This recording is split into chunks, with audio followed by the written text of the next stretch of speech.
আমি এই মুহূর্তে আছি ধামরাইয়ের গোয়ালদি প্রাইমারি উচ্চ বিদ্যালয় স্কুল মাঠে। এইখানে আসলে 2টি কেন্দ্র রয়েছে। এই 2টি কেন্দ্রে আমরা জানতে পেরেছি যে 4000-এর মতো ভোটার রয়েছে।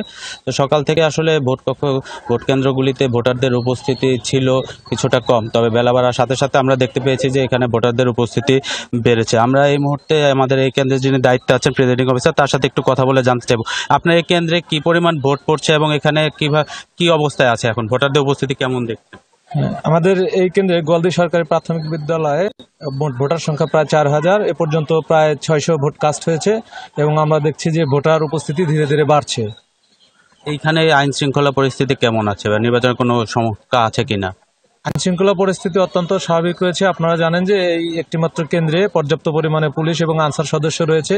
তারা অত্যন্ত সুন্দরভাবে সুশৃঙ্খলভাবে দায়িত্ব পালন করছে এবং ভোটার ছাড়া এবং নির্বাচন কমিশন কর্তৃক দায়িত্বপ্রাপ্ত ব্যক্তি এবং সাংবাদিক ছাড়া আমরা অন্য কাউকে অ্যালাউ করছি না এবং আশা করা যায় ভোটাররা অত্যন্ত নির্বিঘ্নে এবং ভয়হীনভাবে তারা ভোট দিচ্ছে। ধন্যবাদ আপনাকে। শুনছিলেন এই কেন্দ্রে কিন্তু আসলে আমরা সকাল থেকে দেখতে পেয়েছি যে সকালে 9টা নাগাদ 100 ভোট পড়লেও এরপরে পরবর্তী 1 ঘন্টায় কিন্তু প্রায় 650-র মতো ভোট পড়ে গিয়েছে। এবং আমরা কিছুক্ষণ আগে এখানে একজন চেয়ারম্যান প্রার্থী এসেছিলেন, তার সাথেও কথা বলেছি।